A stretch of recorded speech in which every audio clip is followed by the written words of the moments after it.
Ladies and gentlemen, it is my pleasure to welcome our next international speaker, Salman Anjum.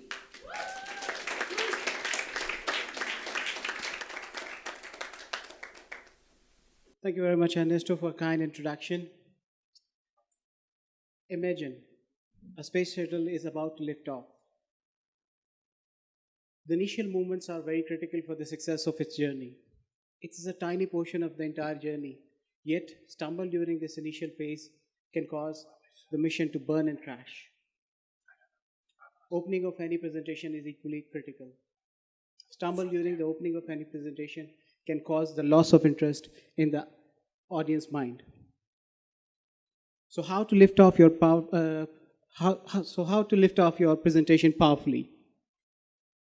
The answer is you have to hook your audience. By hooking your audience, you can do two things.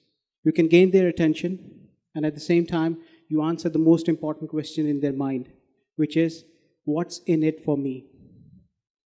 And this is what I'm going to answer. Why you should be listening to me for the next 5 to 6 minutes. I'm going to give you a 3-step process, how to get your talks, how to get your presentations done in a successful manner, in a contemporary manner. So, are we all hooked up for this message? Raise your hands if we all are. Thank you so much. Moving forward, some presentations start smoothly and end smoothly as well. However, during the middle phase, it gets sometimes muddled in the middle situation. We understand that we have to start with hooking our audience, what to do in this middle part where the whole information lies in, the value of the information lies in. So we have to hug our audience.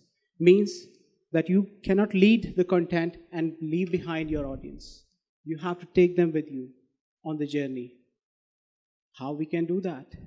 By simply doing it, involving them with you, letting them participate in the process of this journey. And I want one thing from you now.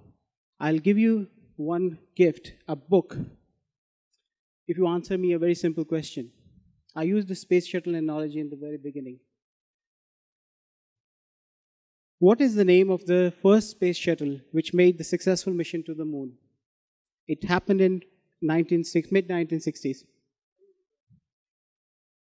Apollo 1.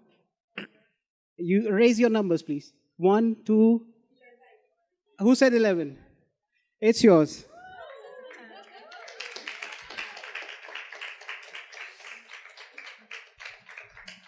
Thank you.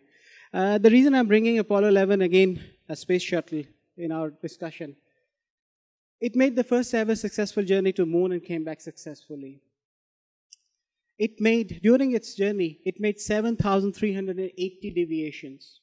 And people on ground, Houston, redirected them all of this journey so that they can make it successfully and sound with safety.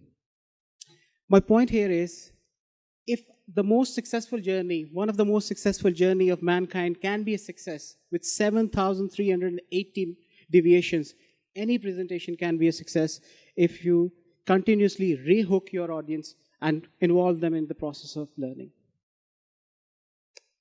Last phase, and what would be that? Conclusion of your presentation. How does this sound? Hook, hug, and goodbye. Sleazy, I guess. Let's change it in this way. Hook, hug, and fireworks. Who saw the fireworks last night? Happened in Dubai. They opened a new, every now and then they do this fireworks stuff. Fireworks are the symbol of celebration. It has the memorable effect in it. Always create memory in the audience. Your ending of the presentation should never be a mere goodbye. It has to be having a memorable effect. A conclusion should be always Feelogical. It has to touch the heart of their audience, and at the same time, it has to be applied for their logic. So the approach should be Feelogical. Right? So in the end, you will be concluding your message with a Feelogical approach. As I said, I'll be giving you the 3-point checklist or the system. So here it is. Checklist point number 1. You have to start your presentations by hooking up your audience, gain their attention, give them the answer of what's in it for them.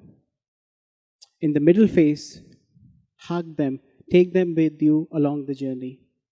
Don't leave them behind. Yes, content is the king, but you can't even win the game of chess with king only. You need the sporting acts, pawns, bishops, knights, rooks. Give your content the supportive activities, just like we saw Christian did one. That is one of the example of that, right? Lastly, you have to checklist point number 3. See if your message is concluding with a mere goodbye, or there are sounds of fireworks, loud fireworks, announcing a long-term relationship between you and your audience. I will conclude with one of the very good quote I read from Rumi. And he says, wherever you stand, be the soul of that place. I want you all to stand and give yourself a round of applause for becoming a soul of this place. Thank you so much.